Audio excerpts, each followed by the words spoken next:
Sí, se escucha bien, ¿eh? Sí. Buenísimo. Sí, sí. Entonces, ya vamos a poner fecha para el examen. Sería el viernes 29, 16 horas.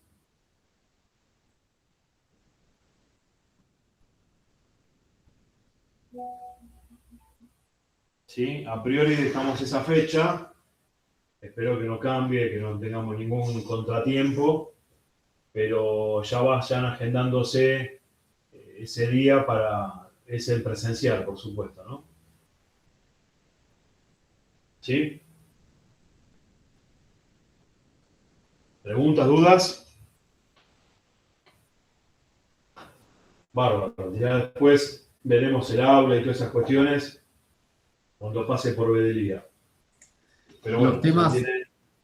Los temas van a ser hasta el viernes de la semana pasada, a ese viernes, ¿no? ¿Cómo? Los temas son todos los temas que vayamos viendo, yo le voy a decir hasta cuándo, ¿sí? Hasta 15 días antes del examen entran todos los temas, Ok, gracias. ¿sí? O sea, la clase de hoy entra también. Bueno, arrancamos. Recuerden que después al final de la clase tomo lista, ¿sí? Así sabemos bien quién está cursando y quién no, porque son muchos alumnos y se complica sobre todo el tema de la administración. Buenísimo. Listo, arrancamos. Entonces hoy vamos a ver capa 2 y algunas redes legacy orientadas a lo que es originalmente capa 2 y calidad de servicio luego que se fue dando con el advenimiento del protocolo IP, ¿sí? Ya saliendo del modelo BCFORT.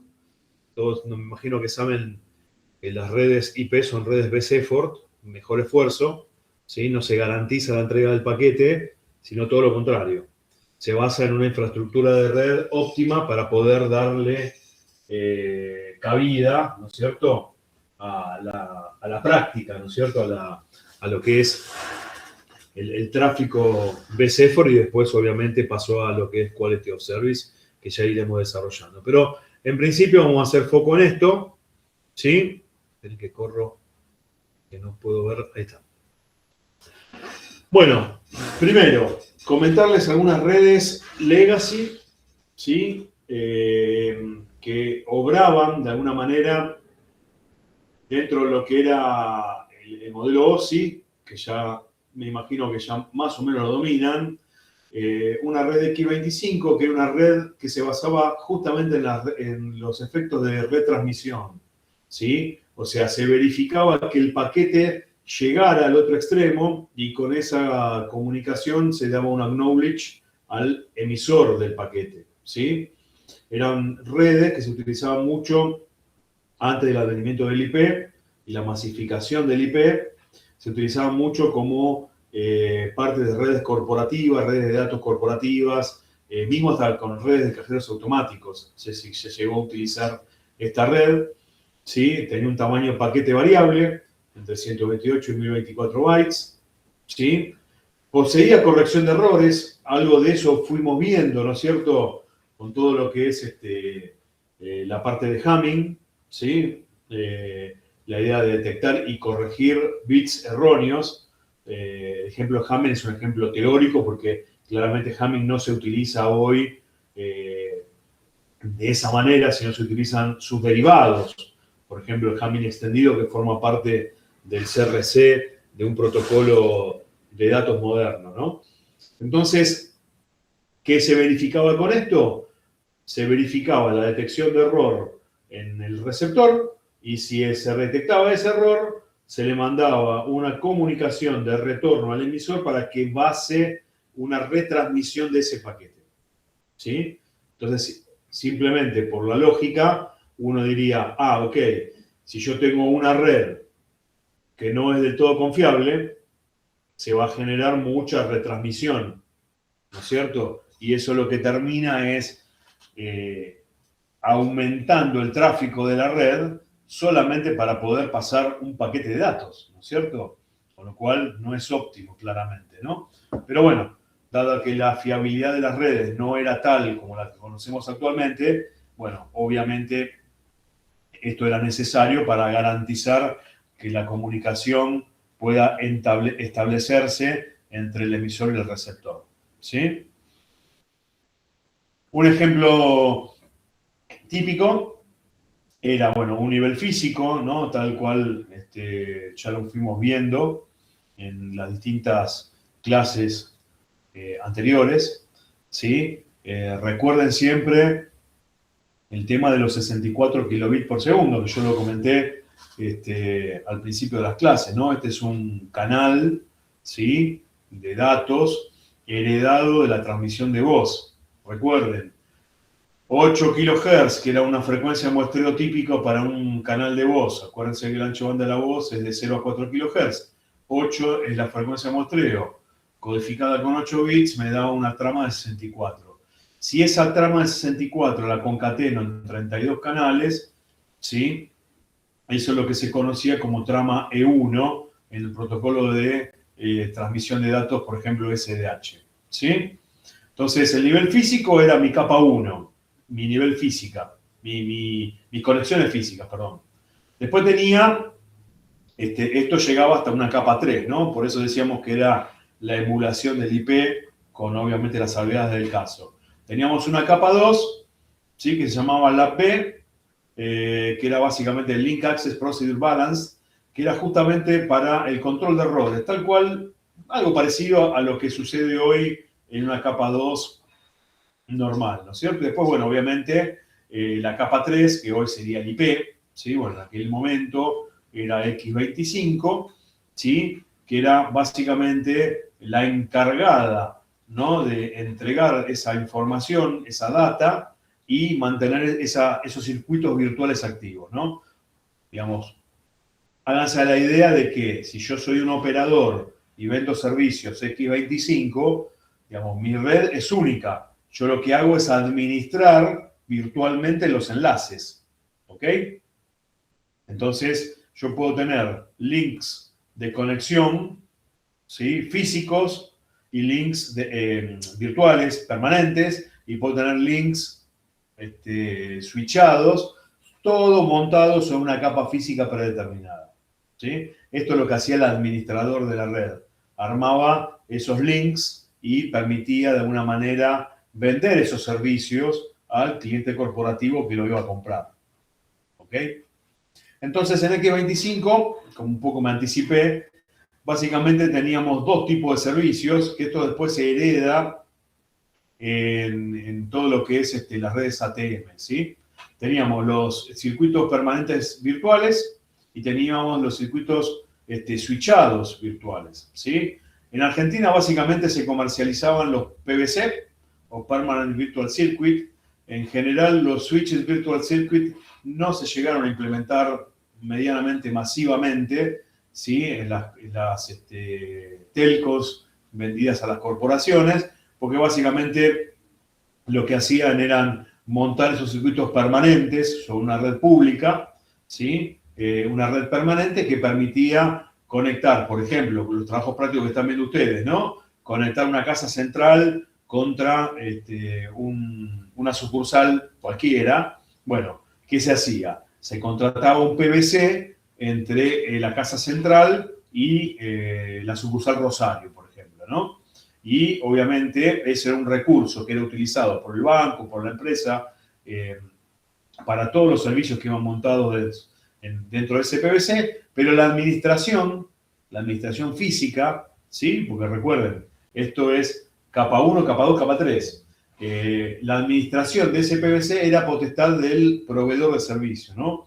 De un Telecom, de un Telefónica, quien sea que proveía el servicio, ¿no? PVC llegaron a comercializar tanto Telecom como Telefónica en los años 90, y después esto evolucionó, ¿sí?, como redes, digamos, legacy, hacia, digamos, a medida que las corporaciones iban migrando a lo que eran las soluciones de VPN-IP, ¿sí?, todo este tipo de servicios iban siendo utilizados tanto como redes de acceso, ¿sí?, como soluciones puntuales, como por ejemplo el tema de los cajeros automáticos, ¿no? Entonces recuerden, estas redes llegaron a ser redes muy capilares, con presencia de nodos en casi todas las localidades de Argentina. Por eso, luego del advenimiento del IP, ya entrado los 2000, ¿sí? Todo este tipo de redes permitió darle una capilaridad adicional a la red IP, permitiendo que la red IP funcione como una red de transporte y las redes X25, ATM, Frame funcionaran como redes de acceso. Simplemente porque era parque instalado, porque había nodos de las distintas tecnologías en cada una de las centrales telefónicas originales de los proveedores, y esto me permitía tener cierta capilaridad, ¿no? Imagínense que si yo soy una empresa ganadera y tengo operaciones en toda la provincia de Buenos Aires, bueno, yo podía acceder a distintos nodos, ¿sí? De esa red corporativa armada sobre, no sé, una infraestructura de telecom o de telefónica, y de alguna manera poder conectar las distintas sucursales, ¿sí? O servicios, no de servicio, que esa corporación tenía en las distintas localidades de la provincia de Buenos Aires, ¿no? O sea, tenía una capilaridad muy grande y por eso siguieron siendo utilizados durante muchísimo tiempo, a medida que obviamente el IP y los protocolos modernos fueron tomando esas posiciones. Obviamente esa red fue medianamente apagada a medida que evolucionaba el resto de las tecnologías, ¿no? Pero imagínense que esta red funcionó claramente durante 20 años aproximadamente, ¿sí? Y fue uno de los pioneros en cuanto a lo que era transmisión de datos del tipo de retransmisiones, ¿no? No era ni una red BSEFORT, porque claramente estaba basada en retransmisiones y obviamente no se basaba en transmisión real time, por lo que estoy comentando, ¿no? Imagínense, no puede pasar un paquete de voz en una red que requiere retransmisiones permanentemente, ¿no? Pero para tipo de soluciones de tráfico de ráfaga, como es la concatenación de distintas sucursales bancarias o un sistema puntualmente que tiene que mandar reportes cada X cantidad de tiempo, o sea, todo lo que no estaba sincronizado, ¿no? Asincrónico. Todo ese tipo de manejo de transmisión de datos asincrónica, bueno, estas redes eran obviamente muy utilizadas porque tenían, obviamente a medida que fue evolucionando la tecnología, tenía una accesibilidad de costo muy inferior a otro tipo de redes y sobre todo tenía mucha capilaridad porque las dos incumbentes en su momento pusieron mucho dinero para desarrollar todo lo que era la red de transmisión de datos. Imagínense que eran compañías que venían del mundo de las telecomunicaciones de voz analógica, ¿sí? De eso pasó a voz digital y con eso vino también todo el tema de los datos, ¿sí? No sé si todos están al tanto, pero en 1990 se promulga la ley de regulación del mercado de telecomunicaciones y a partir de ahí, bueno, la ex Entel, que vendía servicios de telefonía nada más, pasa a ser Telecom Telefónica y ellos empiezan a desarrollar todo lo que eran los negocios de datos, ¿sí? Y esto, bueno, fue uno de los pilares sobre los cuales se basaron todo ese desarrollo de tecnología de transmisión de datos. ¿Ok? Bien, ¿preguntas hasta acá? ¿Dudas? Todo bien. Bueno, algo de esto ya vimos, ¿sí? TDM significa Time Division Multiplexing, ¿sí? O multiplexación por división de tiempo, ¿sí? Y formaba parte de las tecnologías de la red digital soporte, ¿sí? Como evolución también de las redes X25, allá por los años fines de los 90, ¿sí? Este tipo de red estaba basada en una jerarquía europea, ¿sí? Básicamente porque usaba las tramas europeas, de ahí viene la nomenclatura E1, ¿sí?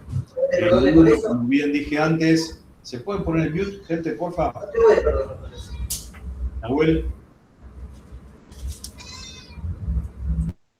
Ahí está, gracias. Entonces, nosotros en Argentina adoptamos la jerarquía europea, ¿sí? En lo que es trama de transmisión de datos. basado justamente en todas las jerarquías que estaban utilizadas en su momento, bueno, por British Telecom, France Telecom, Telecom Italia, que son las tramas E, ¿sí? Las tramas T eran tramas de la jerarquía americana. Todas se basaban en los canales de voz sin compresión de 64 kilobits, nada más que la T1 concatenaba 24 canales y la E1 concatenaba 32 canales. 32 canales de 64 equivalen a 2048, ¿sí? O 2 mega, si lo quieren ver de esa manera, de transmisión de datos. ¿Ok? Esto también formó parte de ese gran despliegue que tuvo las redes en esa época, justamente para dar mayor capilaridad en cuanto a los servicios de datos que se requerían ya con esa desregulación del mercado de las telecomunicaciones, ¿sí? Entonces, recuerden, nosotros siempre estamos bajo jerarquía europea en todo lo que tiene que ver con transmisión, las redes de transmisión o TDM, también, que vamos a ver más adelante, el SDH, ¿sí? En caso de Frame Relay, el que no ha escuchado hablar de esto, era una red que también estaba montada sobre la mismo tipo de red digital que comenté antes para los nodos TDM, ¿sí? Pero básicamente lo que ofrecía era una evolución tecnológica respecto de la X25, ¿sí? Esto me permitía, de alguna manera, gerenciar mejor el tráfico. Recuerden que era un punto en detrimento del X25, justamente el manejo de las transmisiones y las retransmisiones, ¿no? Entonces, el X25 claramente fue dando paso a que aparecieran tecnologías como Frame, ¿sí? El Frame Relay, muy utilizado en el ambiente corporativo, muy utilizado también para manejar distintas clases de servicio, muy utilizado también para todo lo que en su momento estaba pensado para un X25 en formato asincrónico, ¿sí? Bueno, las redes de cajeros automáticos, las últimas, si no, ya no son IP, bueno, eran parte de las red Frame que tenían tanto Telecom como Telefónica dentro de su portafolio de servicios corporativos, ¿no? Hoy ya, obviamente, va cayendo en desuso y en algún momento se sigue utilizando también como red de acceso. Recuerden, ¿no? Es como mi core business es una red del tipo Frame. Con el tiempo da paso a nuevas tecnologías y como esto ya tiene una expansión geográfica muy grande por el tiempo que seguían en operación, terminaban siendo parte de las redes de acceso por la capilaridad que ofrecían, ¿no? Entonces siempre el leitmotiv era básicamente el mismo, ¿sí? En el caso de las ATM, o ATM también conocido como Asynchronous Transfer Mode, era una de las primeras redes, ¿sí? El modelo de capa 2, que permitía pasar datos y voz, ¿sí? O sea, esto podía, de alguna manera, empezar a segmentar el tipo de tráfico. Eso es conocido en la jerga como el QoS, que ven ahí, el Quality of Service, ¿sí? Una red que tiene Quality of Service permite, ¿sí?, priorizar el tipo de tráfico. Obviamente, no es lo mismo un paquete de voz que un paquete de datos. No solamente por el entramado y en el caso del IP, como vamos a ver más adelante, un paquete IP de voz son paquetes muy pequeños, en cambio un paquete de data es un paquete mucho más amplio, ¿no es cierto? Pero bueno, estas redes ATM ya permitían transmitir estas celdas de 53 bytes, se las denomina celdas en el caso del ATM, y hacer esta cuestión de segmentación del tráfico para poder pasar video, voz y datos en una única red, ¿sí? Ya salíamos del concepto de BSEFORT y ya incorporábamos el concepto de Quality of Service en una red que estaba pensada para la voz. Y hago una retrospectiva. Piensen que las compañías incumbentes venían del modelo de la voz. Entonces, todo su negocio, más allá de los datos, del video, etcétera, se basaba en el negocio de la voz. Cambiar ese paradigma, como el paradigma actual, ¿no?, que es todo driveado por los datos, ¿sí? ¿Por qué? porque el tráfico está sobre la red de datos. En aquel momento todavía se manejaban, y en alguna slide de presentaciones anteriores lo mostré claramente, ¿no? Cómo tenía una red de voz, cómo tenía una red de datos y cómo tenía una red de video. ¿Sí? ¿Está bien? No sé si todos saben, pero Telecom y Telefónica tenían una red de video, de transporte de video, para conectar canales y productoras de televisión, ¿sí? Por fuera de la red de voz, por fuera de la red de datos. ¿Sí? Utilizaban protocolo MPEG-2 y transmitían todo el video que ustedes pueden consumir, ¿no? De distintas productoras, de canales de televisión, y iba por esa red que venía totalmente aparte de las redes de voz y datos que se conocían, ¿no? Y de hecho hoy siguen estando esas redes de video matrizadas tanto en República como en Belgrano, Telecom o Telefónica, ¿sí? Son redes muy complejas, ¿sí? Con una evolución tecnológica distinta de lo que es la evolución de los datos y la evolución de la voz, pero piensen que todo eso viene siempre drivado por el lado de la voz, porque son compañías que venían de ahí. Y digo esto porque generalmente su estructura de costo estaban basados en los transportes de voz. Por eso siempre hago mención al canal de voz, porque todo el esquema de tarifación, costeo, etcétera, estaba basado en los paquetes de voz, ¿no? Originalmente en la voz y luego en los paquetes de voz de 64 kilobits. ¿Sí? Y acá tenemos un ejemplo rápido, una comparación muy simple, ¿sí? De lo que es TDM, ATM y frame, ¿sí? Como dije recién, ATM tiene celdas fijas, celdas de 53 bytes, ¿sí? En cambio, en el frame, las tramas de datos pueden ser variables, ¿ok? También conocido como paquetes, como se conoce hoy en IP, ¿sí? La diferencia entre ATM y frame, bueno, que ATM manejaba velocidades mucho más altas que el frame relay. ¿Qué estamos hablando? Bueno, un circuito frame relay podía ser de 64, 128 kilobits por segundo y un circuito ATM podía ser de 2 megas. ¿Sí? 2 megas dedicado. ¿Sí? ¿Qué significa esto? No son los 2 megas que se vendían en una DSL, ¿ok? Eran 2 megas limpio, in-out. ¿Sí? En el caso de TDM, como decíamos, ¿no? El TDM dio paso a las dos tecnologías subsiguientes que eran ATM y Frame, ¿sí? Y hay una que no comenté, que también existió, que se llama FDM. Esto puede ser una pregunta de examen, ¿no? ¿Cuál es la diferencia entre FDM y TDM?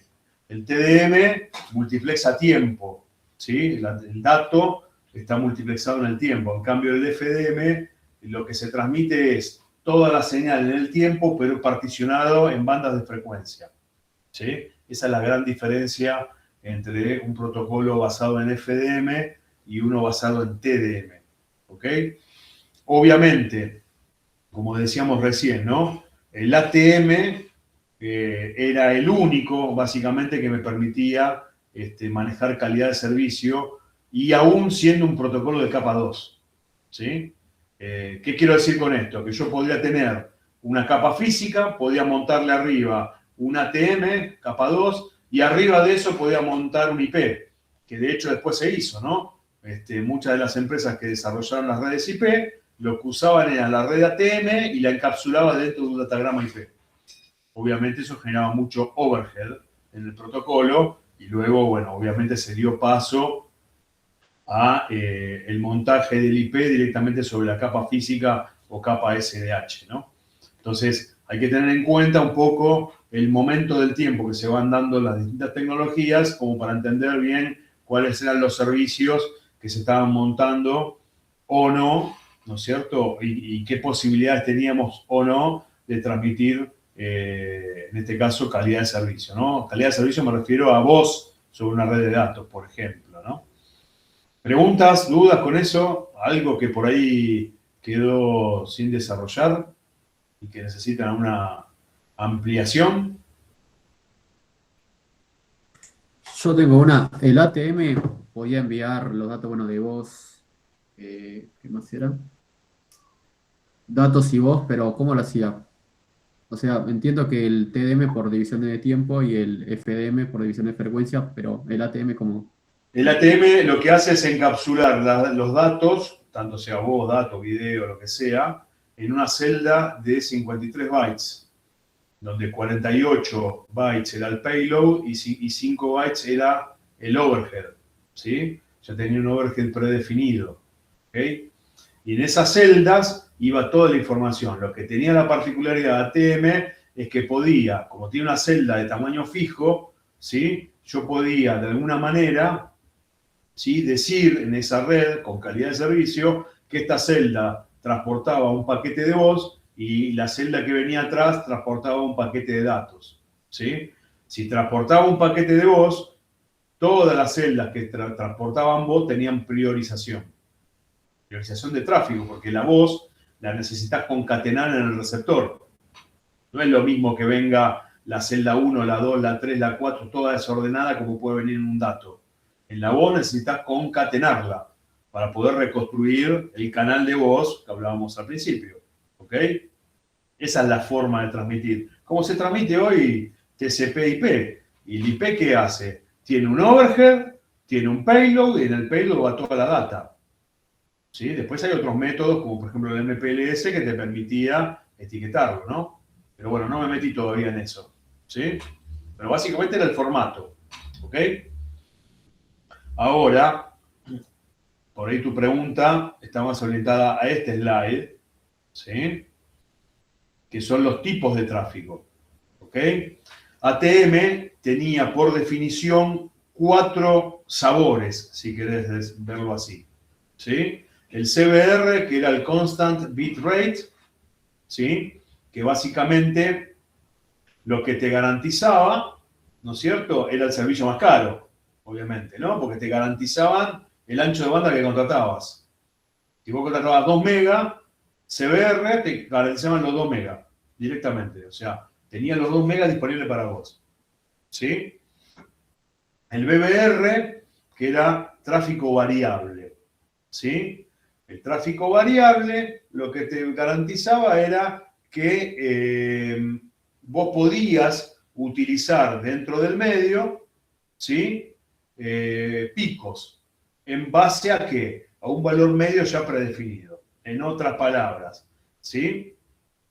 En otras palabras, vos podías contratar 2 megas BBR y te decían, bueno, 1 mega lo tenés, que es el valor medio, y por encima de eso podés acceder a más tráfico en base, obviamente, al uso de la red, ¿no? Si hay mucha gente usándolo, es como cualquier red de datos, ¿no? Una red de datos es un medio compartido. Significa que si hay alguien que lo está usando masivamente, bueno, esto se comparte entre todos. La compañía te garantizaba, en este caso, 1 mega, ¿sí? El ABR, que era uno de los más utilizados a nivel de servicio, ¿sí? Vos contratabas 2 megas y te aseguraban 256, por ejemplo, ¿sí? Entonces, vos sabías que estabas comprando básicamente un 256, ¿sí? Después, si podés usar los 2 megas, bárbaro, pero bueno, esto dependía un poco del tipo de tráfico, ¿no? Y por último, el VR, que era el más barato, el más económico, te asignaban toda la capacidad de transmisión, pero, o sea, contratabas 2 megas, 5 megas, lo que quieras, pero no te garantizaban nada. Era básicamente al libre albedrío, ¿no? Si había poca gente utilizando el recurso físico, el vínculo físico, tenías toda la capacidad, pero si había muchos clientes que tenían CBR garantizado, bueno, vos ibas al final de la cola, ¿no? Cuando el cliente que tenía el CBR no lo utilizaba, bueno, vos podías utilizar lo que el otro no utilizaba. Básicamente así funcionaba, ¿no? Pero bueno, era diametralmente más barato que tener un CBR contratado, ¿no? Esto, recuerden, está pensado para cuando los tráficos venían en crecimiento fuerte, donde yo necesitaba garantizar la conectividad de distintas aplicaciones, ¿sí? Y que, bueno, obviamente, la gente del sistema te decía, no, mirá, yo necesito que tal sistema CRM, por ejemplo, tenga un canal de salida de 2 megas garantizado. Bueno, vos tenías dos alternativas. Contratabas un CBR de 2 megas o contratabas un BBR, no sé, de 4 con un SSR de 2. ¿Sí? El SSR es el valor medio garantizado, ¿no? Entonces vos jugabas un poco con el precio, ¿sí? Que te cotizaban y bueno, en base a eso tomabas tu definición, ¿no? Pero esos eran básicamente los 4 sabores de producto que tenía las redes ATM para de alguna manera garantizar la calidad de servicio. Obviamente, el quality of service se garantizaban sobre los servicios de mayor disponibilidad de red, por supuesto, ¿no? Nadie pretendía mandar un quality of service, un paquete de voz, sobre un servicio VR. No tendría sentido, ¿no? Eso podría ser una pregunta de examen, ¿no? Si yo tengo que transmitir de una sucursal a otra servicios de voz sobre ATM, ¿qué servicio tendría qué servicio se recomienda a tal efecto, ¿no? Bueno, y ahí pueden explicar un poco todo lo que estoy diciendo, ¿no? Bueno,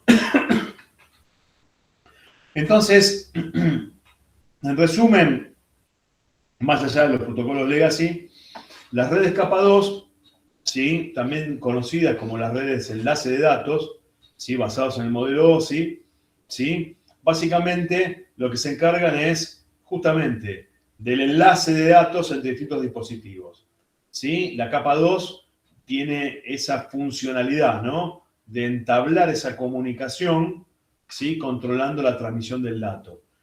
¿Qué funciones tiene básicamente esa capa? Bueno, el direccionamiento físico, la MAC, ¿sí? Todos saben lo que es la MAC, ¿no es cierto? La MAC address, imagino que sí. ¿Sí? La dirección física de la placa de red, por ejemplo, ¿sí? Esto viene, cuando uno compra una placa de red o una máquina, ya viene con una MAC address identificable de ese hardware puntualmente, ¿sí? Ahí lo pongo, cada dispositivo tiene su MAC address y es única, ¿sí? Después, ¿qué hacía? ¿Qué es lo que hace una capa 2? Detecta errores. Por eso vimos algunos mecanismos, ¿no es cierto? Como el código de Hamming para lo que es el manejo del CRC, ¿sí? Control de flujos, ¿sí? La gestión justamente de las velocidades de transmisión. Obviamente el tema del acceso al medio, ¿sí? Quién puede usar o no el canal de comunicación en un momento determinado. En el caso que veíamos de los recursos compartidos de los distintos servicios de ATM, ¿sí? Un ejemplo es esto que comentaba antes, ¿no? Con los servicios. Si yo tengo un servicio CBR compitiendo con un VR, bueno, esto básicamente lo que hace es decir, bueno, ¿quién prioriza, ¿no es cierto?, el uso del canal de datos en base a el servicio contratado en un determinado momento? Si obviamente el vínculo está vacío, bueno, accede el VR sin problema, pero si el vínculo está utilizado, compartido por distintos servicios CBR, bueno, yo tengo que garantizar, ¿no es cierto?, que esa priorización de tráfico sea para, obviamente, el servicio de mayor categoría, ¿no? Como es el caso del CBR que comentaba hace un ratito. ¿Sí? Bueno, algunos protocolos comunes, ¿sí? Obviamente el 802.13, que es el Ethernet, ¿sí? Es un protocolo de capa 2, ¿sí? Igual que el Wi-Fi. Uno es alámbrico, como ya vimos, y otro es inalámbrico, como vamos a ver, ¿sí? Existían también protocolos de capa 2 como el HDLC, ¿sí? Que era que permitía justamente utilizar este tipo de accesos, ¿sí? De capa 2 en formato alámbrico también, utilizando pares de cobre, ¿sí? Esto sobre todo para los accesos WAN que se daban entre una casa central y una sucursal remota. Bueno, la casa central generalmente tenía un nodo, ¿sí? Porque las compañías se encargaban de conectarlas a la red, un nodo frame o un nodo ATM, después un nodo IP. Pero cuando yo tenía un edificio lejano, ¿no es cierto?, y que no tenía un nodo de esas características, pero sí tenía pares de cobre tirados en ese edificio, bueno, yo podía levantar en base a varios pares de cobre de telefonía, ¿sí? Una red de capa 2 HDLC que tribute al nodo más cercano, Frame o ATM, de esa zona, ¿no? No sé, una ciudad en el interior de la provincia de Formosa, bueno, yo levantaba con HDLC el protocolo y iba hasta la capital, ¿sí? Que obviamente tenía una cierta longitud, ¿no? De poder utilizar esos links. Y a partir de ahí,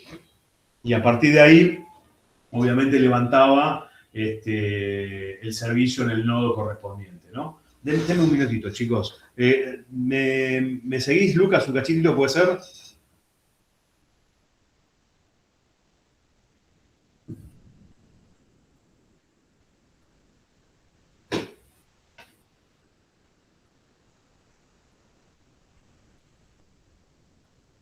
Se me cayó Lucas, bueno.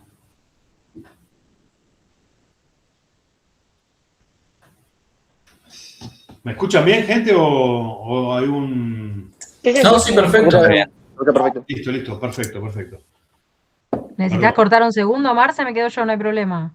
No, que me están tocando el timbre, me están bombardeando por todos lados y no tengo que... ¿Me aguantás un minutito, Vane? Dale, esperamos un segundo y si hay dudas, cualquier cosa, si alguien quiere preguntar algo. Dale, aguántenme un cachito, por favor. Dale. Disculpen, chicos, son las cosas de dar clases desde casa, ¿vieron? Buenas, una consulta. ¿El protocolo Sí. SPPP es el P2P, el punto a punto? Punto a punto, sí. ¿Alguna otra consulta? Sí. ¿Cómo? Perdón. Sí. Depende de cuál sea el tipo de acceso. En algunos casos sí, en otros casos no. Eso va a depender de la tecnología. No, de nada.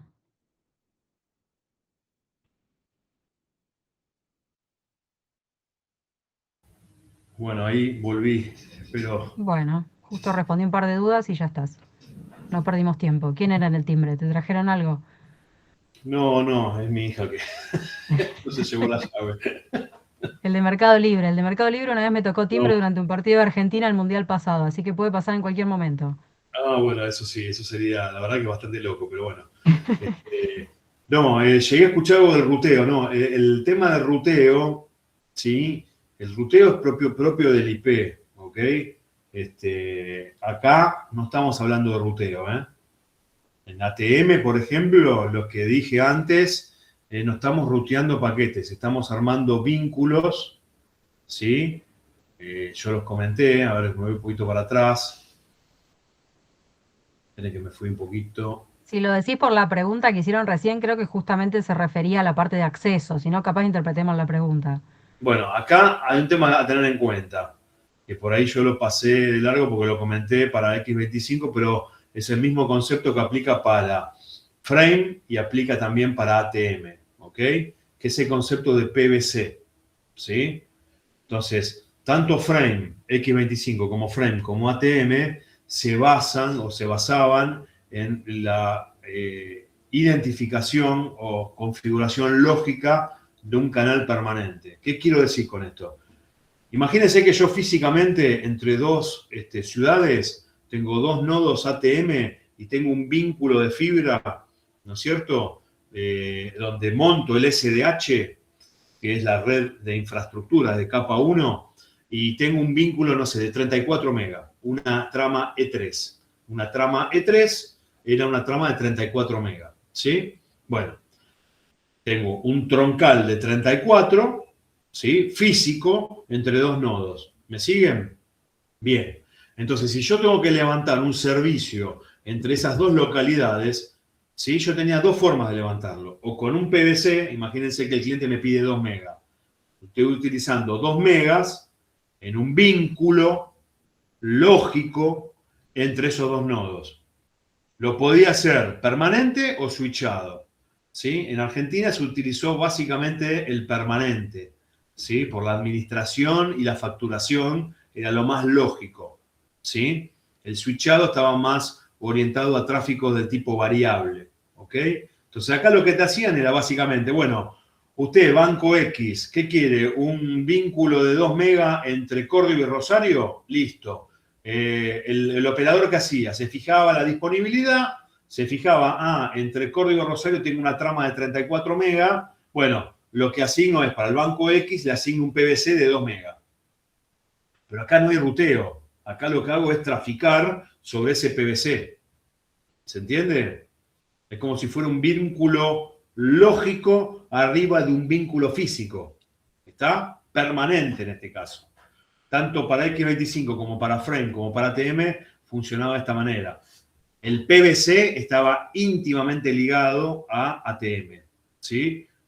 Íntimamente ligado a ATM por el tema del escalamiento que tenía el tipo de servicio. ¿Ok?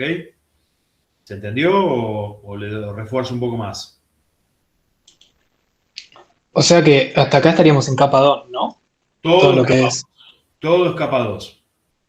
El X25 lo que tenía de diferente es que, por eso yo en el título de la presentación hablé de capas 2 y redes legacy. Porque el X25 se utilizaba cuando no existía el IP masivamente. Entonces cubría parte de lo que cubre hoy el modelo OSI en capa 3, que está muy identificado con un IP. ¿Me explico? O sea, no es necesariamente así, ¿ok? Si vos me preguntás, X25 llegaba a la capa 1, 2 y 3, y el ATM y el Frame llegaba hasta la capa 1 y 2. ¿Ok? Y hasta ahí. Entonces, cuando vino el IP, ¿qué pasó? Se utilizaron las redes Frame y redes ATM, y esas redes se usaron como redes de acceso, y toda esa celda de 54 bytes que yo tenía en ATM se montaron dentro del datagrama IP. Y ahí el ATM quedó inmerso, ¿no es cierto?, fundido en el IP, pero a nivel de capa 3.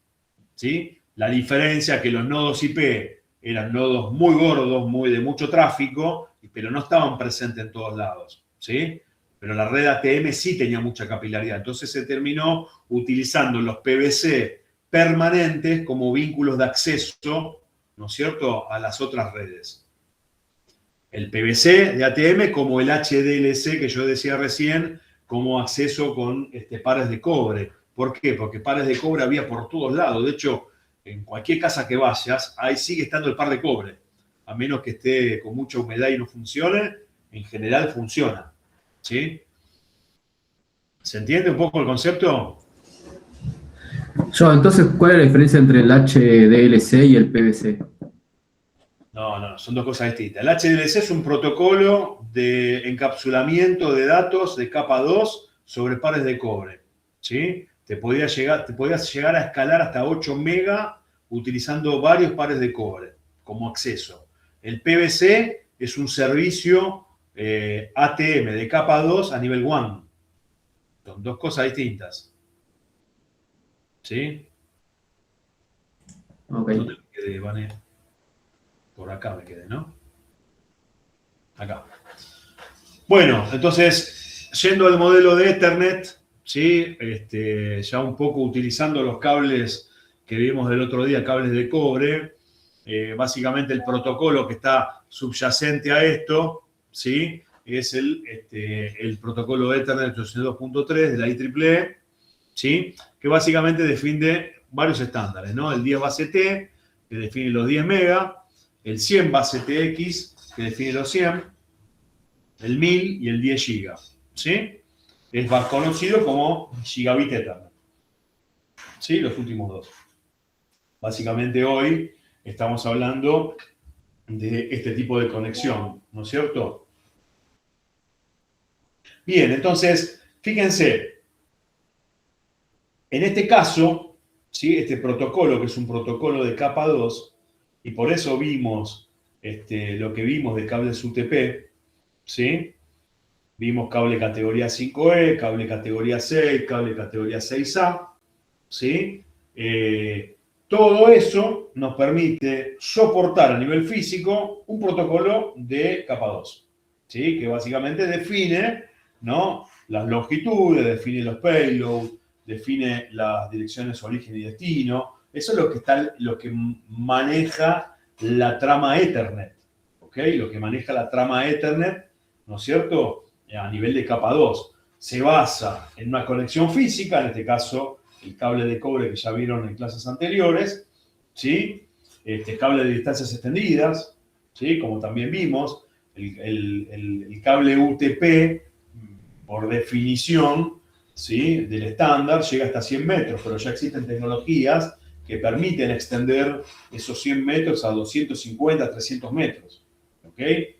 Cambiando radicalmente el footprint que tiene una red. O sea, ya no estoy pensando en redes de 100 metros o de 200 metros, mejor dicho, con cable ya de fibra óptica, sino que claramente puedo seguir usando un cable de cobre para eso, ¿sí? Ejemplo de esto, que lo vimos en la clase anterior, yo puedo levantar una cámara IP, ¿sí?, con un puerto Ethernet en esa cámara, utilizando un cable de distancia extendida, estando a 250 metros del switch, ¿sí? Cosa que hasta hace unos años era imposible. Ahí tenías que hacer una solución híbrida que te permita transportar la data mediante una fibra óptica y luego volver a convertirla para poder utilizar el cable de cobre, ¿sí? Entonces, el Ethernet, ¿sí?, lo que me permite es utilizar todas las tecnologías físicas que vimos en clases anteriores, categoría 5E, que cada vez se usa menos, claramente, categoría 6 y 6A, que, bueno, obviamente me permiten mayor manejo de distancias y ancho de banda, ¿no? Bien. Concepto de redes metro, o también conocida como redes MAN, ¿sí? Metropolitan Area Network, ¿sí? La red MAN vino a subsanar de alguna manera algunas cuestiones relativas a la conectividad a nivel metropolitano, ¿sí? Porque vieron que todos los ejemplos que estuve dando eran ejemplos relativos a conexión WAN. WAN es de una ciudad a otra, por ejemplo, ¿no? En donde tenía un PVC de Buenos Aires a Rosario, por ejemplo, en ATM. Bueno, la red de MAN, ¿qué es? La red MAN es una red de capa 2, ¿sí? Es una red Ethernet, ¿sí?, pero de distancias extendidas, ¿sí? Es como decir, bueno, yo tengo mi cableado estructurado dentro de un edificio, bueno, ahí tengo mi red local, mi red LAN, ¿sí? Local Area Network, ¿sí? Bueno, imagínense que tengo la posibilidad de extrapolar esa conectividad LAN, pero fuera del edificio, ¿sí? Entonces tengo, por ejemplo, no sé, sucursal de Santander, de Valvanera, ¿sí?, conectada con la Casa Central, en Plaza de Mayo, ¿sí? Bueno, antes eso implicaba digamos, contratar un servicio de frame relay, por ejemplo, o de ATM. Bueno, hoy puedo contratar una red MAN, que es básicamente una capa 2. Digo esto ¿por qué? ¿Por qué les interesa a las compañías? Porque cuanto más abajo a nivel de servicio contraten, tienen más capacidad de ellos de gerenciar las capas superiores. Entonces, ¿qué pasa? Cuando yo le vendo un enlace de capa 3 a un cliente, la gestión de esa capa 3 la hago yo, que soy el proveedor de servicio, ¿sí? Él no tiene potestad de armar un esquema de ruteo, ¿sí?, a nivel de capa 3, porque la capa 3 la manejo yo como proveedor. En cambio, si yo le vendo una red LAN, le estoy vendiendo una red MAN, perdón, que es una LAN extendida, le estoy vendiendo una capa 2, una red de capa 2, y él puede, de alguna manera, gerenciar, ¿sí?, las capas superiores en base a las políticas del banco, en este caso. ¿Ok? Entonces, ese es un factor muy interesante a nivel de gestión para las redes MAN. El otro punto importante que permite manejar lo que es el multiservicio, ¿sí? Y acá entra un concepto muy interesante, que es el jitter, ¿sí? En una red, ¿sí?, el jitter es una variación o demora, vieron que yo comenté el tema de los paquetes de voz, ¿no es cierto? En la entrega de paquetes de datos a través de una red, ¿sí? Entonces, ¿qué pasa? Si esa variación, ¿sí? Genera retrasos o interrupciones en la secuencia de envío, bueno, puedo llegar a tener un problema, ¿sí? ¿Por qué? Porque no tengo la capacidad de concatenar todos los distintos paquetitos de datos que fueron llegando en el receptor y de alguna manera reconstruirle la voz a la persona que me está transmitiendo una voz sobre IP, por ejemplo, ¿sí? Bueno, ese valor de jitter se calcula en milisegundos, ¿sí? Entonces, esto, para todas las redes que involucran tráficos de calidad de servicio, llámese voz o video, pero básicamente nació el jitter, nació con la voz, es importantísimo, ¿sí? No solamente es ancho de banda, sino también la capacidad de manejo del jitter que puede llegar a tener una red, ¿sí? Eso grábenselo, concepto de jitter, ¿sí? Yo me acuerdo que varias veces en las empresas hablan alegremente del ancho banda y cuando entra el concepto de jitter nadie sabe lo que es el jitter, ¿sí? Y ahí tiene que salir un ingeniero electrónico informático a decirle qué es el jitter y para qué sirve el jitter y por qué es importante el jitter, ¿sí? En una red, obviamente, que mide calidad de servicio. Estoy tratando de meterle un poco de estructura de Quality of Service a una red de capa 2, algo parecido a lo que hacía el ATM, que era una capa 2, claramente, ¿sí? Bueno, y por otro lado, estas cosas solamente son posibles, ¿sí? Cuando las redes físicas pueden soportar un SLA alto, ¿no es cierto? SLA, recuerden, es el Service Level Agreement que tanto hablamos y que me permite tener una alta disponibilidad de red para poder justamente manejar todo este tipo de tráfico arriba de una red, ¿sí? Eso ténganlo en cuenta también, porque puede ser una pregunta de examen, ¿no? El tema de jitter, el tema del Quality of Service, el tema de qué redes pueden ofrecer Quality of Service y qué redes no, ¿sí? Como ejemplo, ¿sí? Así que recuerden un poquito esto que venimos conversando. Bueno, en cuanto a redes metro, ¿sí? Tenemos distintos tipos de servicios, ¿no es cierto?, que se pueden soportar, ¿sí? Por ejemplo, bueno, el MPLS, me voy a adelantar un poquito a la nomenclatura, es el Multi-Protocol Label Switching, ¿sí? Es un protocolo de ruteo por etiquetas, que después lo vamos a explicar, ¿sí? Entonces, todo este tema de Ethernet, ¿sí? A nivel protocolo, ¿sí? Pueden ser susceptibles de justamente una red metro ser el transporte de ese tipo de tráfico, ¿no? Por ejemplo, ¿no es cierto? Si yo quiero de alguna manera conectar redes residenciales o negocios, business, o una small cell, una celda LTE, ¿sí? 4G, bueno, dependiendo un poco de la arquitectura, ¿sí? Yo puedo utilizar distintos tipos de servicios. Puedo utilizar una red IP, pero también puedo utilizar para el transporte redes metro. Depende un poco el footprint que tenga la red, el ancho de banda y el manejo del tráfico que acabo de comentar, ¿no? Estos son ejemplos simplemente de los distintos tipos de tráficos que se pueden mandar arriba de una red metro, ¿no es cierto?, para tenerlo de alguna manera en cuenta. Obviamente, el uso más general que se da a este tema de la red metro tiene que ver con la interconexión entre sucursales, ¿no es cierto?, en áreas urbanas, ¿no?, en áreas múltiples. Por ejemplo, en Cava, si yo tengo un banco y tengo N sucursales, bueno, probablemente esa casa central está conectada con todas las sucursales a través de una red metro. Es lo más probable que esté así, ¿sí? Aunque, bueno, no se descarta otro tipo de solución, ¿no? Más que nada por un tema de costo, de gestión, como comentaba antes, y de escalamiento del ancho de banda, ¿sí? Bueno, un tema importante y ahí por ahí me meto un poquito en lo que es el MPLS. El MPLS es como comenté, es el Multi-Protocol Level Switching.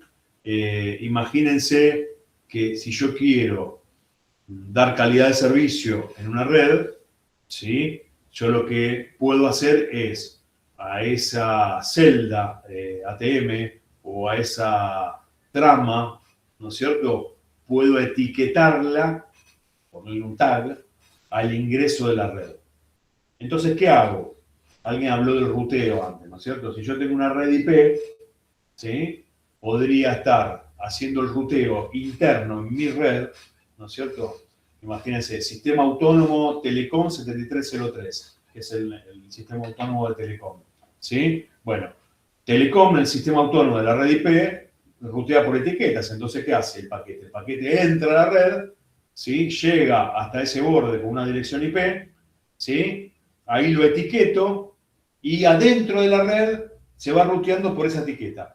Una vez que sale de la red, porque le tengo que entregar el tráfico, no sé, a ATT, ¿sí? Se desetiqueta y sigue el ruteo por IP, ¿sí? Esa es la forma de trabajar el etiquetado. Ahora bien, esto para una red IP, y ya vamos a entrar más a detalle, pero también lo puedo hacer para una red ATM. Yo puedo montarle un MPLS a una red ATM y adentro de la propia red poder hacer un ruteo por etiquetas. Ahí sí hay un ruteo en ATM porque le di una jerarquía superior al ATM que es con MPLS, ¿sí? El MPLS se dice en la jerga que le estás dando jerarquía IP a una red. ¿Por qué? Porque estás agregando el concepto de ruteo, ¿sí? Entonces, cuando hablamos de accesos, ¿sí? Yo podría tranquilamente, ¿sí? Utilizar el acceso Ethernet, ¿sí? Para poder acceder a una red MPLS, ¿sí? Poder tener una capa 2 a nivel de vínculo 802.3, ¿sí? Y de alguna manera poder mandar ese tráfico a esa red MPLS y ya cuando ingresa, ¿sí? Ingresa con esa etiqueta, ¿sí? Porque la etiqueta apenas ingresa. Luego todo el ruteo lo hago con esa etiqueta y luego al salir, porque ese tráfico, no sé, va a Europa, va a Estados Unidos, a donde vaya, bueno, ya no tengo gestión del sistema autónomo de esa red, que es MPLS, y básicamente ya el ruteo lo hago, en este caso por IP, ¿no? O sea, ya no hay vínculos ATM internacionales. Todo es cuando uno contrata un servicio a ATT, una telecom, telefónica, contrata un servicio de IP a un carrier de Estados Unidos, contrata IP básicamente, le contrata los puertos, ¿no es cierto? El nodo, no sé, el nodo del NAP de las Américas, que está en Miami, ¿sí? Y ahí conectás ese vínculo, ¿no es cierto? Que sería como el borde más lejano de tu red. O sea, en otras palabras, supóngase Telecom. La red de Telecom está en Argentina, pero su nodo más lejano está, por ejemplo, en el NAP de las Américas, donde hay un router, probablemente de gestión del sistema autónomo, o directamente hay una compra de un vínculo, ¿no es cierto?, donde se conecta la trama del ancho de banda determinado para poder de alguna manera utilizar el servicio. Denme un minutito, por favor.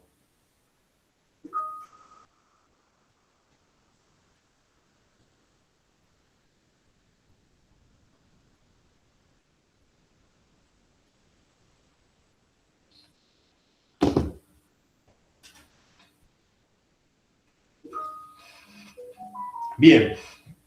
Preguntas hasta acá, chicos. Perdón que tomo un poquito de agua.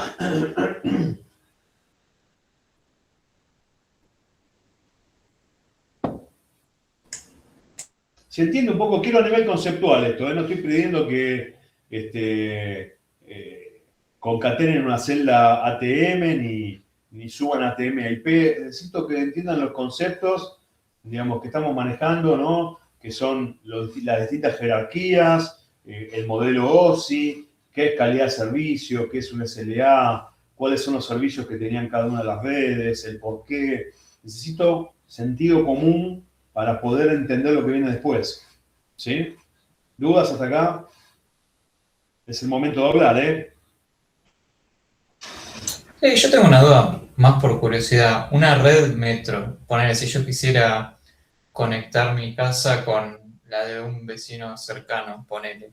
¿Existe hoy en día alguna solución que sea lo suficientemente barata para que una persona con usos medianamente normales lo pueda conseguir, o es solo pensado para empresas?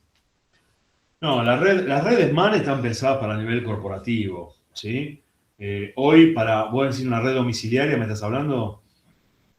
Claro, por ejemplo, si No, una red domiciliaria, hoy el servicio que vos tenés, que básicamente, te lo cuento a nivel evolutivo, ¿sí? Venimos de un modelo de acceso a Internet del dial-up, donde usabas básicamente el canal de transmisión de la voz, que utilizaba el par de cobre para mandar los datos. O sea, o mandabas datos o hablabas, no se podía hacer las dos cosas a la vez. Luego de eso vino la DSL, que yo lo comenté, de segmento por ancho de banda. La primera parte del slot a nivel de frecuencia lo uso para la voz, la segunda parte la uso para los datos. Podía tener la doble comunicación, ¿sí? De hecho, yo estoy dando clase ahora con una DSL, todavía, ¿sí? Lo sigo usando porque lo tengo como red de backup. Como casi nadie lo usa, me funciona bárbaro. De vuelta, es un servicio compartido, ¿sí? Y obviamente, actualmente, ¿sí? Lo que estamos utilizando es, o mayormente se está trabajando en el deployment casi a diario, son las redes FTTH, ¿sí? Que es el Fiber to the Home, ¿sí? Ya van a ver que a ustedes le ofrecen servicios, ¿no es cierto?, permanentemente de voz, datos y video utilizando cables de fibra, ¿sí?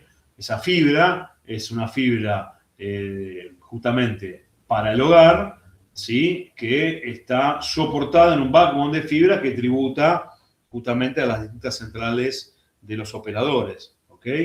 Ya va en detrimento de los otros servicios que utilizaban el par de cobre, ¿ok? La ADSL sigue utilizando la vieja línea telefónica, el viejo par de cobre.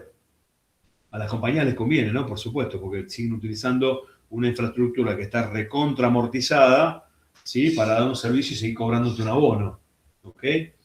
Ahora, tu pregunta es, ¿cuál es lo óptimo para una red residencial? Y es un FTTH, claramente. ¿Sí? Tenés ancho de banda, tenés múltiples servicios a un costo relativamente razonable, ¿sí? Hasta que aumenten de precio, ¿no? Por supuesto. Y eso nunca estamos ajenos. Igual, eso me entra la duda, porque creo que en mi casa yo no tengo Fiber to the Home, pero sí tengo el cable modem, debe ser el ADSL, ¿no? Me imagino. No, el cable modem es un cable coaxil. ¿Qué compañía tenés? A ver, en más detalle. Telecentro. No, Telecentro tiene una red HFC.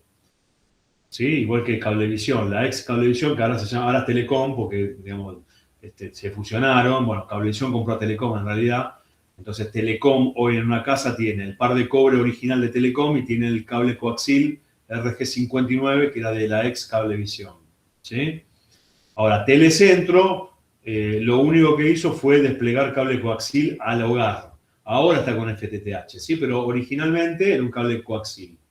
Ese cable coaxil tributa a, eso es una red de acceso de coaxil que tributa a una red de fibra óptica troncal, ¿ok? Por eso se conoce como red HFC. Es una red híbrida de fibra y coaxil, ¿sí? Es como un punto intermedio. El coaxil te permite anchos de banda muy superiores a la DSL, pero muy por debajo del FTTH, ¿sí? Entonces estás en el medio. Yo también tengo cable modem y te digo una cosa. Si vos pones una UPS al equipo, al modem de ADSL, yo le pongo una UPS, en caso de corte de energía, yo sigo teniendo internet. ¿Me explico? Porque la central telefónica, ¿sí? Está redundante de energía.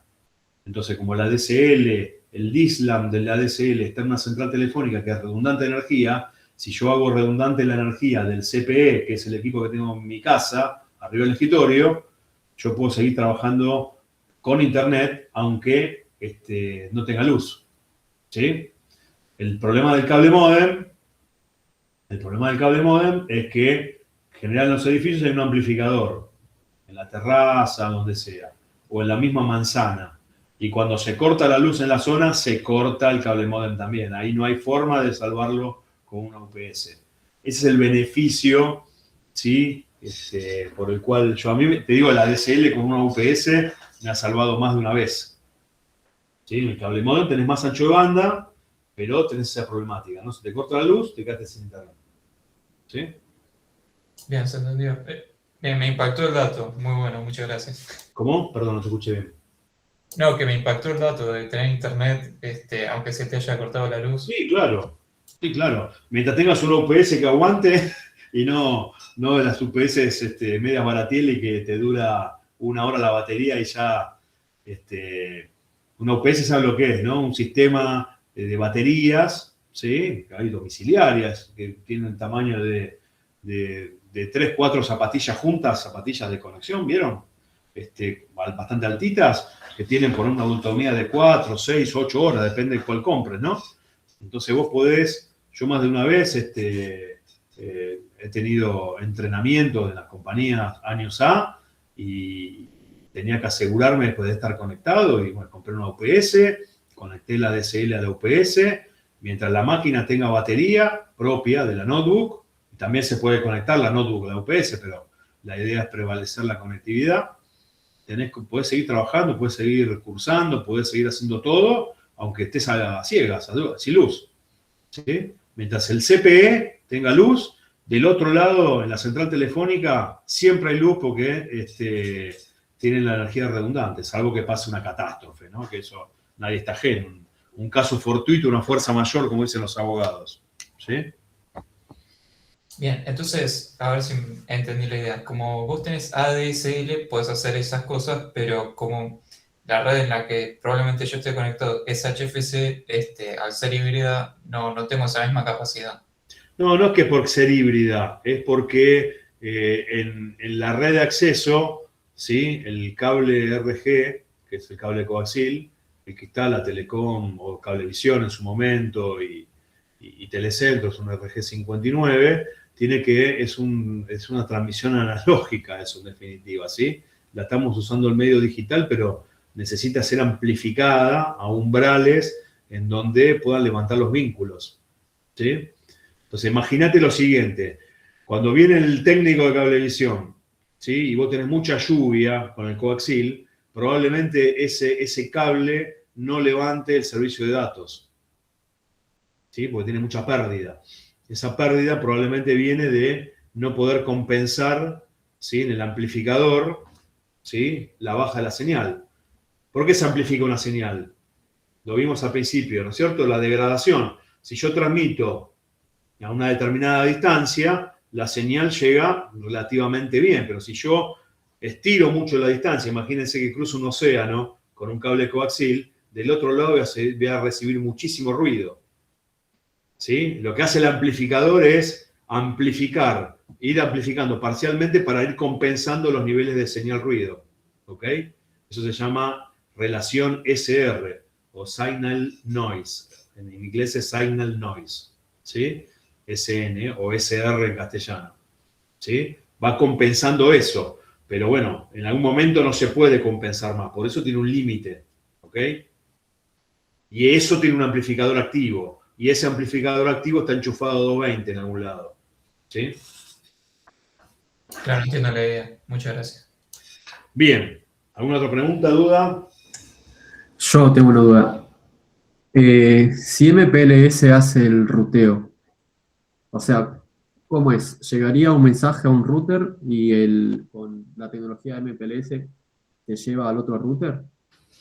Y si es así, ¿de qué me Depende si es MPLS sobre IP o MPLS sobre ATM. Puede hacer varias cosas. Pero déjame el tema del MPLS, lo vamos a ver un poquito más adelante, ¿está bien? Okay. El MPLS, el concepto es, ¿sí? El concepto es más óptimo rutear por etiquetas que rutear, ¿sí? Es más fácil rutear por etiquetas que rutear por dirección IP. ¿Sí? Es más ágil, sobre todo para redes de calidad de servicio. ¿Ok? Ese es el concepto. Entonces, cuando una red es MPLS, el ruteo se hace por etiqueta. No mira la dirección IP destino, mira la etiqueta. ¿Sí? Y con esa etiqueta sabe a qué nodo lo tiene que pasar. Y así sucesivamente. El ruteo es por etiquetas. ¿Sí? Ok, gracias. Bien, algunas consideraciones respecto de estas redes metro, ¿sí? Obviamente, una lease line es un servicio dedicado, ¿ok? Un servicio dedicado. ¿Qué significa el servicio dedicado? Todo el servicio es para mí, ¿ok? Entonces, latencia muy baja, claramente, seguridad alta porque lo uso yo solo, ¿sí? La escalabilidad es baja. ¿Por qué es la escalabilidad baja? Porque ya tengo un servicio contratado físico virtual, ¿sí? A nivel de capa 2 si quieren, ¿ok? Pero para poder ampliarlo, tengo que pedir al proveedor de servicio que me amplíe el vínculo, ¿ok? Del otro lado, ¿sí? ¿Qué obtengo? ¿No es cierto? Tengo una red privada, sí, claramente. Estoy utilizando básicamente una red metro, ¿sí? Con un acceso, como vimos antes, puede ser una VPN MPLS, ¿sí? Y bueno, tiene un coste que no es ni malo ni bueno, pero que bueno, de alguna manera me permite hacer un ahorro respecto de una línea dedicada, ¿sí? Ambos dos me garantizan calidad de servicio. Obviamente el lease line puedo mandar el tráfico que quiera porque básicamente lo priorizo yo, ¿sí? Entonces, son distintas soluciones que se van dando, sobre todo para lo que son, lo que decíamos, ¿no? Accesos, ¿sí? A las redes de transporte. De vuelta, voy a la clase número 1 y yo se acuerdan que definí dos grandes grupos, ¿no? La red de acceso y la red de transporte, ¿sí? Yo puedo utilizar la red metro en un ámbito, no sé, como el AMBA, Área Múltiple Buenos Aires, como una red de transporte a nivel de capa 2, pero también puedo utilizar la red metro como una red de acceso en el AMBA para poder traficar contra, no sé, Europa, contra Estados Unidos, una red IP global, ¿sí? Puedo tener los dos sabores, ¿sí? Traficar en el buen sentido, de datos estoy hablando, ¿sí? A ver que alguno medio distraído ahí. Bien. Y para ir de alguna manera redondeando y dejar un poquito abierto las preguntas, ¿sí? Acá sí hago un poco el corolario respecto del etiquetado, ¿no? El borde, ¿sí? El router que hace el etiquetado se llama LER, ¿sí? Que es el Label Edge Router, y el de salida, perdón, el núcleo de MPLS es el LSR, ¿sí? Que es el que se encarga de justamente hacer el forwardeo del tráfico en base a las etiquetas que va recibiendo. ¿Okay? Ese label va determinando el path, P-A-T-H, ¿sí? El camino, ¿no es cierto?, por el cual ese paquete va a ir circulando por la red. Nuevamente, la circulación del paquete de datos no va por ruteo. Yo puedo hacer de vuelta. Puedo hacer un IP, que vamos a ver la clase que viene. Puedo ver un IP, ¿sí? MPLS o puedo tener una ATM MPLS. Son dos cosas distintas. Nuevamente, el MPLS sobre ATM me permite dar jerarquía IP, porque estoy haciendo un ruteo, sobre una red de capa 2. En cambio, en el caso de IP MPLS, si bien puedo rutear por IP, porque está pensado para eso, para hacer las tablas de ruteo, estática o dinámica, que bueno, ahí vamos a hablar la clase que viene de eso, también puedo hacer un ruteo por etiquetas, que es mucho más eficiente, ¿sí? Porque dentro del protocolo de transmisión interno de una red, como decíamos, Sistema Autónomo de Telecom 7303, yo puedo tener justamente esa jerarquía de MPLS que me optimiza el ruteo. ¿Cómo lo hace? Con estos labels. ¿Cómo lo hace? Determina el mejor camino posible dentro de la red para llevar ese paquete a destino. ¿Sí? Entonces, la idea de esto es mejorar la gestión, ¿sí? Mejorar el transporte de la red o, como decíamos antes, también utilizar las redes metro, ¿sí? Como acceso a las redes, en este caso una red IP, ¿no es cierto? Puede ser una red metro, como es el último caso que vi, como también puede ser una red ATM, que también lo comenté antes, ¿no es cierto? Entonces, dependiendo un poco de las distintas tecnologías que se encuentren disponibles, bueno, que yo voy a poder armar mi servicio, mis vínculos, acorde a las tecnologías. Todavía en Argentina, aunque les parezca mentira, hay áreas, hay geografías que no tienen conectividad física, ¿sí? Física alámbrica, me refiero a fibra óptica, por ejemplo, ¿sí? Y muchas de esas localidades aún hoy siguen conectadas con radioenlaces, que son métodos de transmisión inalámbrico para grandes transportes. Es como si fuera una red WAN inalámbrica, ¿sí? Esto tiene muchísimos problemas que, bueno, en algún otro día se los contaré, ¿sí? La idea es que ya cada vez haya menos de ese tipo de servicio activo por muchísimas cuestiones técnicas, limitantes técnicas que hay, ¿no? Por ejemplo, no se puede levantar un radioenlace arriba del mar, ¿sí? Si yo estoy en una bahía y quiero mandar un radioenlace y cruzar por arriba del mar, línea vista no se puede hacer, ¿sí? Justamente por el oleaje, ¿ok?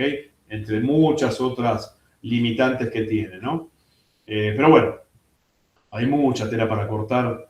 En 15 clases es muy difícil redondear todos los temas, pero bueno, la idea es que tengan un barniz bastante general de los temas. Bien, y acá tenemos algunas, ¿no es cierto?, generalidades, ¿sí? Como para que ustedes de alguna manera, cuando les preguntemos, ¿no? Ventajas del MPLS.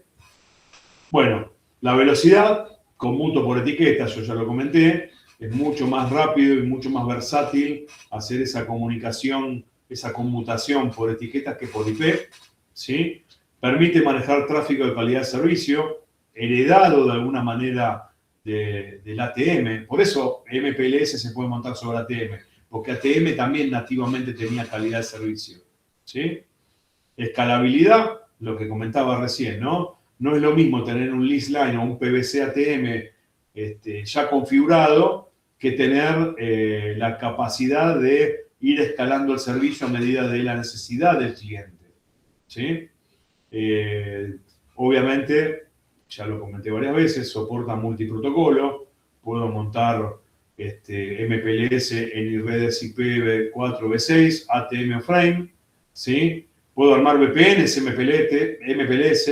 VPN significa Virtual Private Network, o sea, utilizar recursos de redes públicas para armar redes de datos privadas, ¿sí? Como escucharon, poder armar a nivel de transporte, estoy hablando de transporte, no la VPN que uno utiliza corporativamente cuando levanta el software y se conecta a un nodo, ¿sí? Estoy hablando a nivel de transporte, poder armar como si fueran lease lines, ¿sí? Como si fueran enlaces dedicados, pero arriba de una infraestructura pública, ¿sí?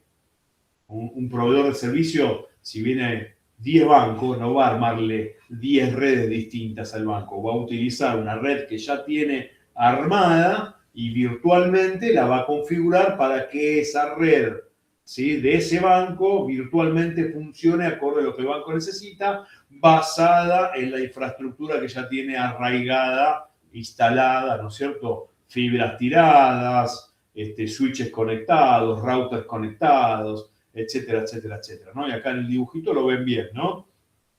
El router que está en las periferias se llama CE o Customer Equipment, ¿sí? O CPE, Customer Premise Equipment, tiene varios nombres, ¿sí? Después tenés los routers que están que son unos cilindros, ¿sí? Que es el Provide Router, el Provide Edge, puede ser, el borde, ¿ok? Y adentro de eso puede haber routers de core, que acá no están dibujados, pero podrían tener otra capa superior, ¿no es cierto? Tener el router de borde en la periferia de la red y tener un core adentro con un giga router, ¿sí? Que básicamente así es hoy día, ¿no? Y bueno, sobre todo esto poder mandar distintos tipos de tráfico, que es justamente el advenimiento de la tecnología que tenemos hoy día, ¿no? Múltiples servicios en una única red, con capacidad de escalamiento, con capacidad de calidad de servicio, con capacidad de ruteo por etiquetas para ser más versátil, etcétera, etcétera, ¿no? Esto es simplemente como comentario para los trabajos prácticos que vayan planteando, cómo conectar las distintas sucursales bancarias, por ejemplo, que ustedes están proponiendo, en base a distintas soluciones físicas que hoy se pueden encontrar en el mercado. ¿Ok? ¿Dudas, preguntas, comentarios? Ahí, Lucas, Vane. No estoy mirando el chat, ¿eh? ¿Hay algo que están comentando? No hay dudas en el chat. Lucas creo que se nos cayó de nuevo, recién estaba, se ve que no tiene una buena conexión, hay que decirle que se ponga fibra. O Sí. ADSL, que tanto lo promocionaste. Tiene dial-up. Tiene dial-up. Convengamos, debe ser. Convengamos en que en muchos lugares, yo mientras hablabas del tema, últimamente ADSL está empezando a funcionar mal, lo cual no sabemos si no es a propósito. Bueno. Sin ir más lejos, mis viejos tenían ADSL y los tuve que bajar porque no tenían teléfono nunca. Se ve que a vos todavía no te descubrieron que les estás usando la red o no sé. Y metí el reclamo y lo levantaron rápido. Hoy en día las redes de fibra, por ejemplo, hay una empresa que no llega a todos lados, esa es la única macana que le veo por ahora, que es bastante accesible, que es la empresa iPlan, que es relativamente nueva, usted debe haber estado desde o sea, tendrá unos 20 años iPlan, capaz más. Pero nació con la regulación del mercado, allá a mediados de los 90 más o menos. por eso, pero hoy en día directamente lo que manda es fibra. Lo que tiene es que no está en todas partes, ¿no? Hay que ver la zona de Y cobertura. el tema es que te ofrecen la fibra, estamos hablando de residencial, ¿sí? La pregunta que hicieron antes. Sí, por supuesto, todo residencial. El tema es que te llama por teléfono la operadora y te dice, tenemos una promoción para usted, la fibra, bueno, le das tu dirección, pero no tengo en tu casa. Bueno, entonces no me llamé. Sí, por eso aclaré que no está en todas partes. Yo tengo iPlan, pero bueno, yo vivo en una zona que tiene mucha cobertura, pero realmente el funcionamiento, bueno, a nosotros nos pasó, ustedes ya están conectados desde el día 1, ¿no? Pero a nosotros nos pasó en pandemia quizás, que empezamos a tener que usar la red muchísimo más de lo que la teníamos dimensionada, ¿no? Nosotros usábamos la red para muy poquitas cosas, y un día hubo que empezar a usarla para todo, y ahí es donde yo por lo menos me tuve que cambiar de proveedor porque era imposible. Entonces ahí empiezan a verse, cuando la cosa está cerca del límite, empiezan a verse las cuestiones de calidad de la red. Para los que trabajamos con Internet eso es crucial, desgraciadamente no nos queda otra que siempre tratar de buscar o el mejor proveedor posible o hacer como Marce, que tiene su manera de hacer backup del proveedor principal, ¿no? Sí, tengo 2 redes y a veces ninguna de las 2 anda, pero bueno, ese es otro detalle. Ahí dice Joaquín, la peor atención del cliente de la historia. ¿A qué te referís, Joaquín? iPlan. Bueno, no es la experiencia que tengo yo, pero porque yo no llamo, pero porque nunca tengo tiempo de llamar. Entonces yo mando al chat de WhatsApp. Está bien. Claro. Y me pongo a hacer otra cosa. Entonces eventualmente suena el teléfono y ahí sigo con eso, lo cual no podía hacer con Cablevisión, por ejemplo, que tenía que sí o sí llamar. Y yo no tengo tiempo para quedarme llamando. Entonces yo reclamo a las 8 de la mañana cuando me levanto y eventualmente alguien contesta.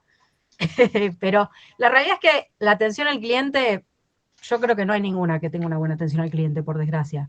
Esa es una de las cuestiones que deberían estar garantizadas, pero no necesariamente lo están. En lo personal, siempre que tuve problemas, por suerte me lo han resuelto, no así otras empresas. Igual acá la idea no es hacer apología de ninguna empresa, la idea es comparar tecnologías. A mí lo que me pasó con iPlan es que no sé si será la tecnología o que justo Coaxil en esta zona no tenía buen servicio, pero pasé de una internet que nunca sabía si iba a funcionar a una internet que creo que no se me cayó más de una vez en los últimos 5 años. Y la vez que se cayó fueron 10 minutos, 20, no más que eso. Por supuesto son redes nuevas, ¿sí? Eso influye, claramente. iPlan tiene una cobertura limitada en cuanto a geografía. Lo que pasa es que cuando llega con un vínculo de acceso, en teoría, robusto. A diferencia de las telcos tradicionales que usan las redes legacy. Por eso hablamos de redes legacy. Redes legacy como acceso. Fíjense que el ADSL sigue usando el par de cobre que está instalado desde hace 40 años. ¿Está? No sé si ese cable de cobre probablemente se haya cambiado en algún momento en los años 90, pero son cables que ya están instalados, recontra amortizados, y le siguen sacando el jugo. Y sigue funcionando, ¿sí? A ver, obviamente, si yo quiero hacer un backup en OneDrive, ¿no es cierto? A las 5 de la tarde con una DSL, estoy muerto, ¿sí? Porque el tráfico ese es a pedal, ¿sí? Pero para otro tipo de servicio funciona. O como backup se puede tener, no es un costo grande y de alguna manera te puede llegar a servir, ¿no? Pero bueno, claramente tiende al desuso y en algún momento, como todas las redes, ¿no? En la red celular se hace muchísimo eso, te avisan que en tal momento lo van a pagar, ¿sí? Porque a veces cuesta más caro mantener toda la infraestructura andando por los 2 clientes que quedan y directamente prefieren darlos de baja o de alguna manera subsidiarles parte de la migración, ¿sí? Para no tener que mantener, en este caso, un DSLAM, que es un equipo gordo que está en la central telefónica, para manejar todos los accesos de datos de los distintos ADSL de esa central. A veces no tiene ni sentido, ¿no? Pero bueno, son decisiones de la compañía, por ahora sigue funcionando, todavía debe haber más gente como yo que lo sigue utilizando y sacándole el jugo por 2 mangos, ¿no? Pero bueno, en fin. Bueno, no tanto 2 mangos, pero más barato que otras soluciones seguro. Bien, ¿alguna pregunta, dudas? Yo tengo una chiquita. Dice que MPLS se puede montar sobre Frame Relay, ¿no? Sí. Pero si esta última no garantiza el COS, ¿no estaría perdiendo No, de vuelta, MPLS? más despacio. ¿No? Frame Relay, MPLS sobre Frame Relay, ¿qué más? Sí, y el Frame Relay no garantiza el COS, el Quality of Service. Entonces, El Quality of Service. Decime bien porque no entendía qué era COS. Ok, listo. perdón. Y bueno, entonces, ¿de qué me serviría montar sobre eso si pierdo la calidad? No, a ver, en el Frame Relay vos vas a tener Quality of Service acorde al tipo de servicio que contrates. ¿Sí? O sea, el Frame Relay es básicamente la misma idea de gestión de calidad de servicio que tiene el ATM, con distintos sabores de servicio. Hay servicios que son BCFOR, como el VR, y tenés servicios que son como un leaseline, como el CBR. Ni más ni menos. Depende de, obviamente, si contratas un VR, no vas a pretender pasar video por ahí. ¿Sí? Pero el VR no es para el ATM. No, Ya está. tanto Frame como ATM tienen las mismas jerarquías de servicios, PVC, SVC y distintos sabores de producto, ¿sí? Por definición. ¿Sí? Nada más que el Frame se utiliza para velocidades chicas y el ATM se utiliza para velocidades mayores. Te lo expliqué eso. Si vos querés un Frame con calidad de servicio, contratás un CBR de 256. ¿Cuál es la diferencia con el ATM? Bueno, que por ahí un nodo ATM no tenés en todos lados, ¿sí? Y necesitas usar una red Frame para poder acceder a la red ATM en otro nodo. Pero ya directamente vas al IP, ¿entendés? Sí, gracias. Pero el mismo tipo de servicio que tenés en ATM, los tenés en Frame. Obviamente depende del proveedor de servicio, ¿eh? Ojo, que eso es importante, porque no todos disponibilizaron todos los productos, ¿sí? Por definición, están esos 4 que yo mencioné. CBR, BBR, ABR y VR. ¿Ok? Sí, gracias. No había notado que también me iba para el Frame Relay. Sí. Ese tipo de servicio, así como está pensado, son para los dos. ¿Preguntas, dudas? Bueno, pasamos a tomar. Sí, consulta. ¿A qué se debe la diferencia entre la velocidad de subida y de bajada cuando, por ejemplo, en la conexión local de casa? ¿De qué estás hablando? ¿De tu casa? Claro. Más o menos hay una diferencia de velocidad Como de 10. Como usuario, se supone que vos sos un consumidor de servicios. ¿Sí? Y así están definidos todos los servicios residenciales, digamos, ¿no? Tenés un downlink y un uplink. Si sos un proveedor de servicio, no sé, tenés una página web, etcétera, se contrata otro tipo, o se contrata un servicio simétrico, o muchas veces se contrata asimétrico, pero al revés, ¿sí? Dependiendo qué tipo de consumo tengas, ¿sí? Es una definición. Técnicamente podés tener el simétrico sin problema. El tema es que justamente los operadores definen eso justamente para optimizar los recursos. Acuérdate que es una red compartida, ¿sí? Claro, gracias.